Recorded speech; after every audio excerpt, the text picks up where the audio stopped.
1. The war against cold, the deadliest enemy. For the first 15 seconds, let me tell you something most people never hear in any history class. The deadliest force on the Eastern Front was not artillery, nor tanks, nor rifles. It was something far quieter, far more patient, and far more ruthless. It was the cold. A cold so powerful it killed more soldiers than bullets, erased entire units overnight, and turned the largest armies in the world into helpless victims of physics. And what you're about to learn will change the way you understand winter survival forever. Now let's begin. We all know the great battles of the Eastern Front. We know the burning factories of Stalingrad, the steel giants clashing at Kursk, and the relentless artillery duels that shook Europe to its bones. Yet behind every headline battle, there was another war taking place.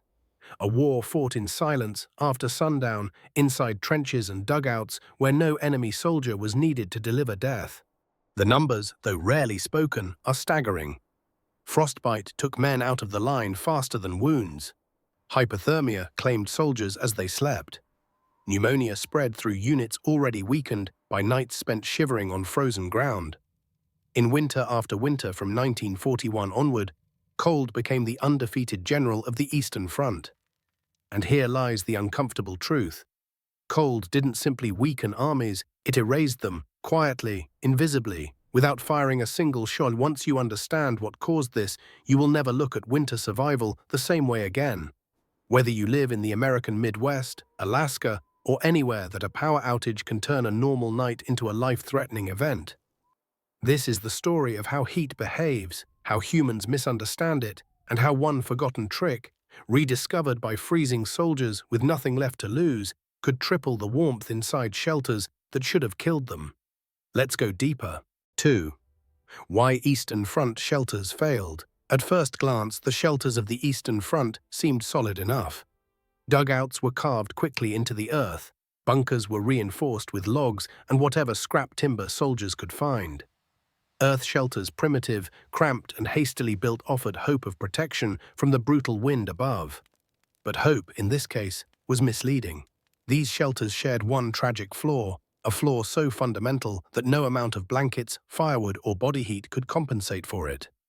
They were built directly against frozen earth. And frozen earth is not just cold, it is a massive thermal battery of cold. Most people imagine cold as an absence of warmth, but on the Eastern Front it behaved like a living force. Frozen ground absorbed heat relentlessly, pulling warmth out of anything it touched. Hands, feet, bodies, boots, and even the air itself.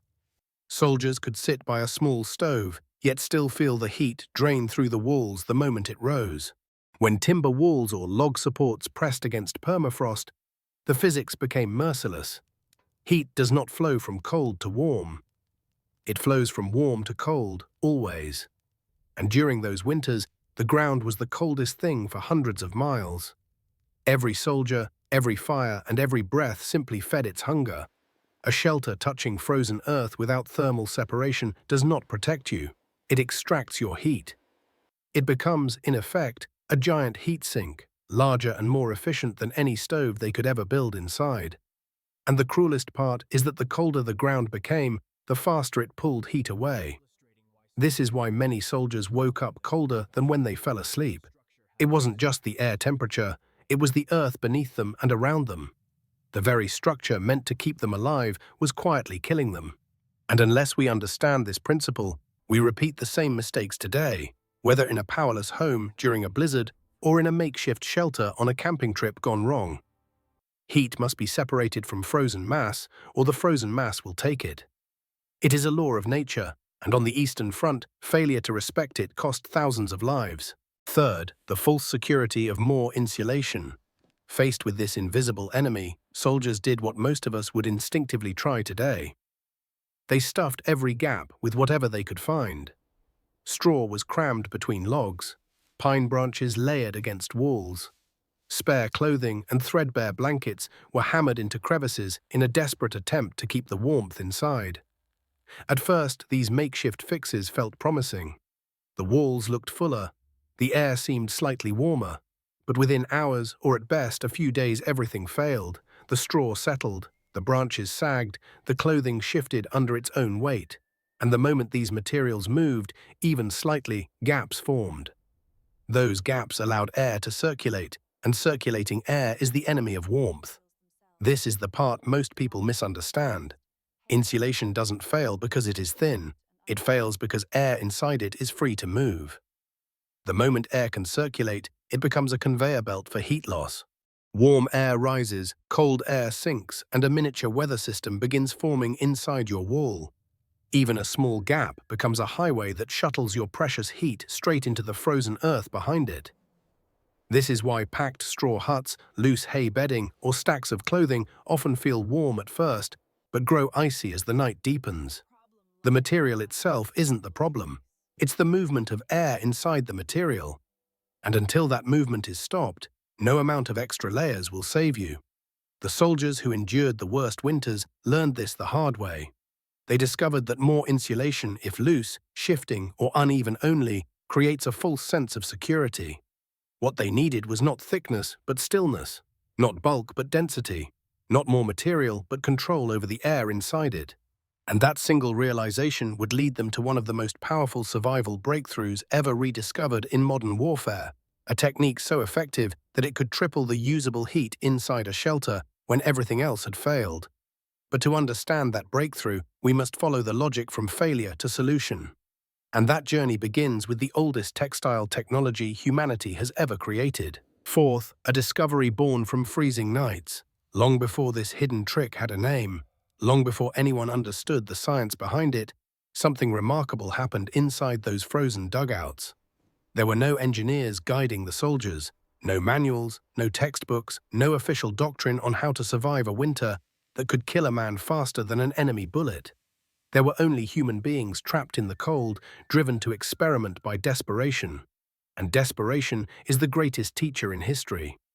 Night after night, as temperatures fell far below anything their equipment had been designed for, soldiers tried everything. They shifted their beds away from the walls.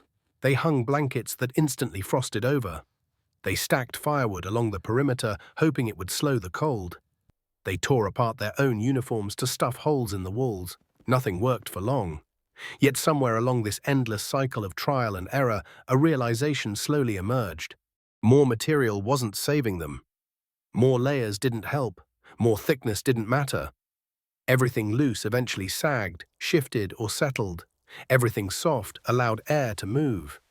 And the moment air moved, warmth vanished. This was the turning point. They began to understand that the problem wasn't quantity. It was structure. They didn't need more insulation. They needed insulation that refused to move. They needed something solid, something dense, something that locked air in place and forced heat to stay where it belonged.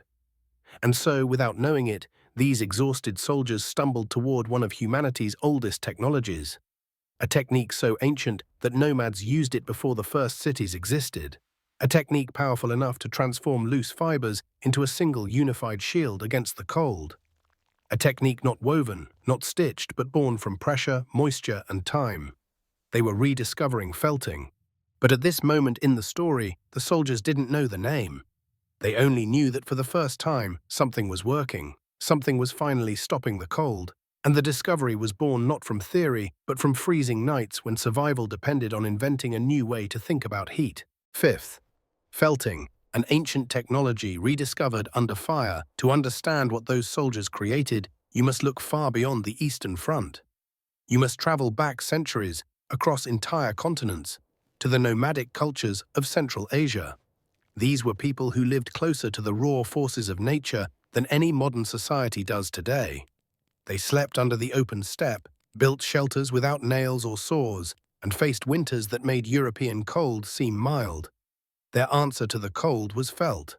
Not cloth, not canvas, felt. Felt was not woven on a loom or sewn with thread. It was born from friction, and moisture, from trampling wool underfoot, from rolling it inside mats, from forcing fibers to bind so tightly that they became one single, immovable surface. The result was astonishingly durable and astonishingly warm. Entire yurts were wrapped in felt.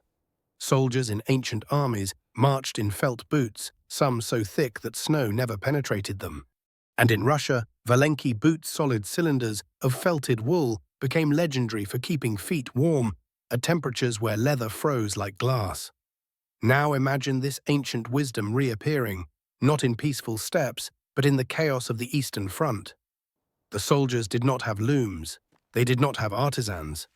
They had only wool blankets, torn uniforms, saddle pads, and sacks. They soaked them in water, trampled them under boots, rolled them with logs, pressed them beneath timbers, and in the cruelest twist of nature, even the freezing nights helped them. Wet fiber bundles left outside hardened into ice, and as the ice expanded, it pushed the fibers into one another.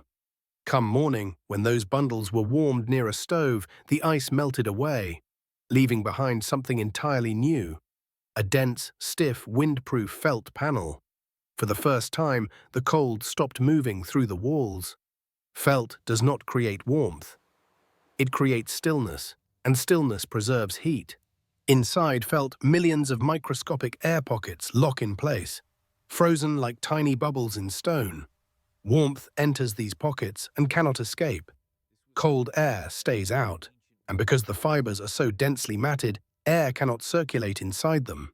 There are no drafts, no microcurrents, no hidden channels that carry your heat away. This was why the nomads trusted felt. This was why Valenki worked. And this was why these soldiers, without realizing it, had tapped into an ancient survival technology that was now saving their lives under fire. Sixth, density over loft, the principle modern insulation forgot.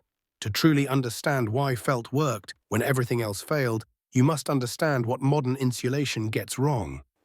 People assume warmth is about softness and thickness. They picture fluffy materials, piles of wool, lofty jackets, down comforters. Loft looks warm. It feels warm in your hands.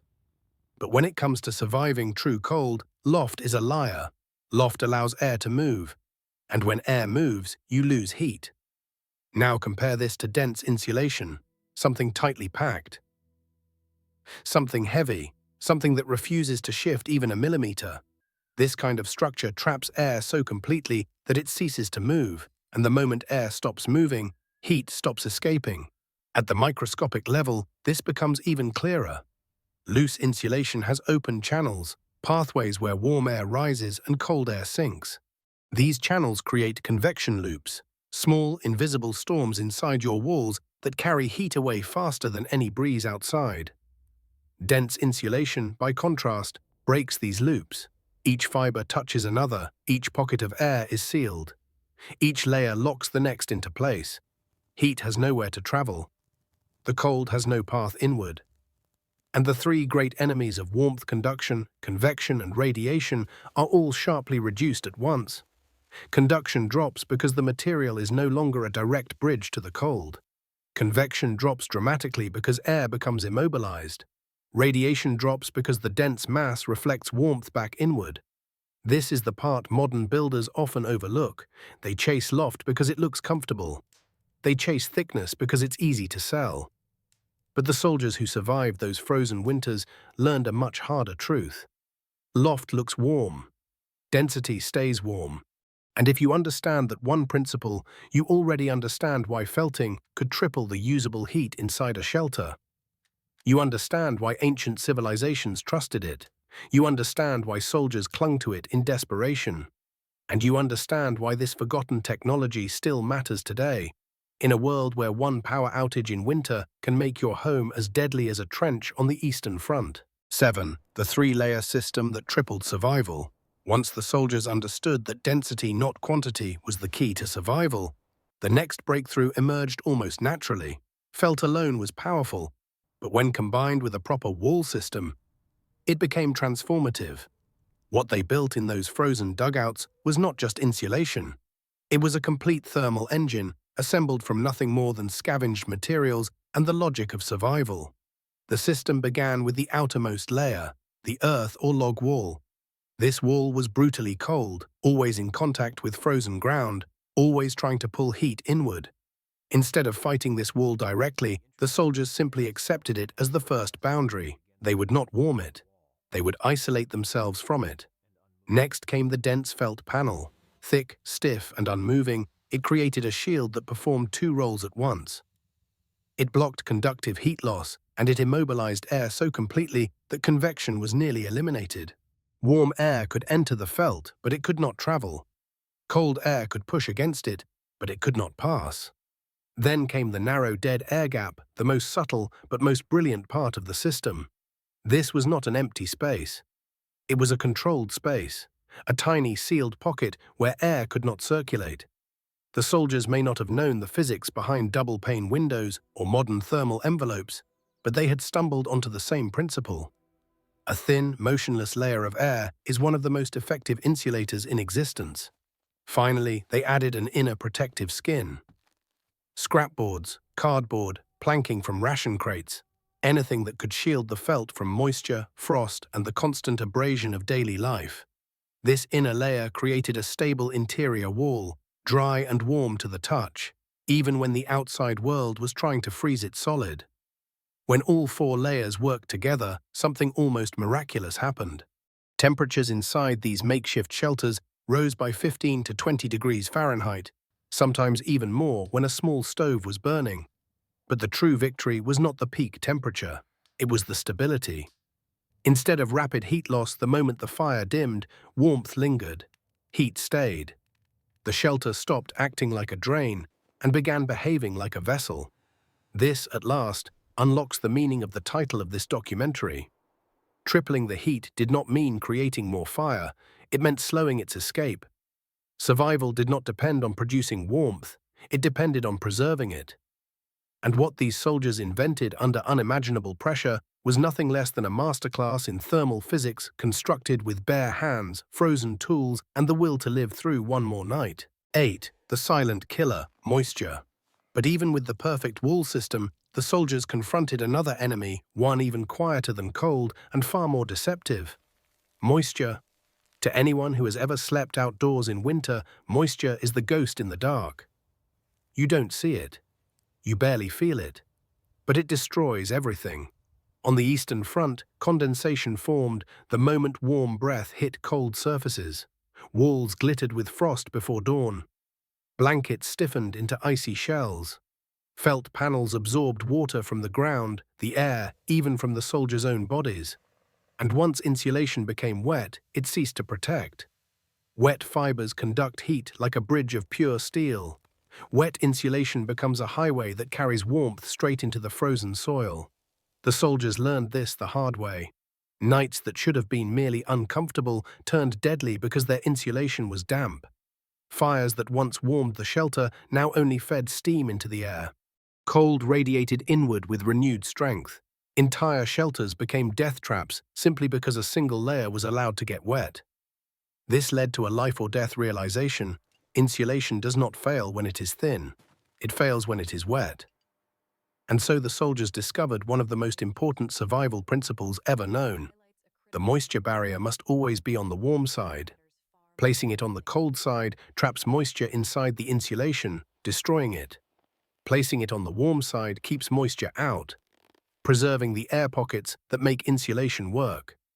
With this principle, the soldiers began lining felt panels with canvas, ponchos, bark sheets, anything that could stop condensation from soaking the fibers. This rule, although learned under fire, applies with equal force today. Modern American homes often suffer from the exact same mistake. Condensation forms inside walls. Mold spreads silently behind drywall. Wooden framing rots. Rooms feel cold even when the thermostat says otherwise. The reason is the same. Moisture is in the wrong place, sabotaging insulation from within. Understanding how moisture behaves is not an optional detail. It is the difference between a warm shelter and a frozen coffin. And for the soldiers on the Eastern Front, learning this principle was the difference between surviving the night and never waking up again. 9. This was never about wool. At this point in the story, it is tempting to believe that wool itself was the hero. That felt panels worked simply because wool is warm, or because wool is traditional, or because wool belongs to northern cultures. But the truth is far more interesting and far more empowering. This was never about wool. Wool was simply what the soldiers had on hand. Blankets, uniforms, saddle pads, and scraps. The real secret was not the material, it was the principle. Any material can become powerful insulation if air inside it is immobilized. Old clothing can be felted. Grass can be packed deeply enough to stop convection. Leaves can be crushed and layered until they behave like a solid mass. Even trash, yes, literal trash can create dense insulation if pressed together tightly. The soldiers used whatever they could find because survival does not wait for ideal conditions. They learned that once fibers, strands, or layers are compressed into a single immovable unit, they behave exactly like wool felt. They trap air in place. They slow conduction. They eliminate convection. They reduce radiation, and they do so with astonishing efficiency. This principle, once understood, opens doors that modern survival guides rarely mention. It means you don't need specialized gear to stay warm. You don't need high-end sleeping bags or commercial insulation. What you need is control over air, control over density, control over structure, and this brings us to the most liberating truth of the entire system. Any material can insulate if the air inside it is immobilized. The soldiers of the Eastern Front didn't survive because they had wool. They survived because they understood, intuitively or by accident, how heat truly behaves. And that knowledge, born in the coldest battlefield modern history has ever known, is knowledge we can still use today. Whether in a winter storm, a powerless home, or any moment when warm air becomes the most precious resource in the world. 10. Why modern America forgot this knowledge. When the war ended, the world moved on, and with it, the lessons learned in frozen trenches began to fade. The generation that once slept in dugouts now lived in homes with central heating. Thermostats replaced fire. Forced air furnaces replaced stoves. And for the first time in human history, heat no longer had to be earned. It could be summoned with the flick of a switch. Cheap energy made the problem invisible. Insulation became a packaged product instead of a survival strategy. Fiberglass rolls appeared on hardware store shelves. Spray foam filled gaps automatically. The logic of density, dryness, and sealed layers was replaced by marketing terms like R-value and comfort grade. The knowledge that once kept soldiers alive was no longer considered knowledge at all. It became background noise in an age of convenience. But convenience has a price. Because when a home depends entirely on electricity, it is no longer a shelter. It is a machine. And when the machine stops, the house stops protecting you. The Eastern Front taught that a shelter must hold its heat, not merely receive it. Modern America learned the opposite lesson, and the consequences have already been felt. In 2021, the Texas freeze turned thousands of houses into refrigerators. The moment the grid failed, indoor temperatures plunged below freezing within hours. Walls provided no thermal resistance. Insulation absorbed moisture and collapsed. People burned furniture to stay alive. The Midwest and Great Plains suffer similar outages every winter, where storms knock out power and families watch their breath frost in their own living rooms. Even in cities, homeless populations struggle through winters that resemble, in principle, the same battle soldiers once fought against a merciless cold. The pattern is unmistakable. Modern buildings are warm only when the grid works. When it doesn't, they behave like the dugouts of the Eastern Front, except without the clever systems that freezing soldiers discovered under fire. The truth is simple and uncomfortable. America forgot because America became dependent. And somewhere in that dependency, we lost the ancient understanding that heat must be preserved, not produced. That insulation must be structured, not merely installed, and that a home must defend its warmth, not merely contain it. 11. Applying the principle today without copying history. The good news is this: to reclaim the lost wisdom of the Eastern Front, you do not need to dig a trench in your backyard or wrap your walls in felted blankets. Survival is not about copying history, it is about copying its logic. The moment you understand the three principles, density, dryness, and sealed layers, you can apply them anywhere. Take a basement, for example. These spaces are notorious for being cold because concrete behaves exactly like frozen earth. It sucks heat away continuously.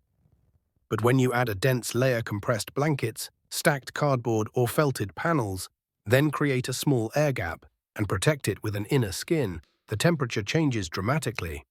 The system stays warm even without a heater. Or consider a garage where many people work out, repair equipment, or wait out storms. The walls are thin, the gaps are large, and the cold flows freely. Yet with the same three principles, you can transform it into a stable, warm workspace during the harshest months. Emergency shelters benefit even more.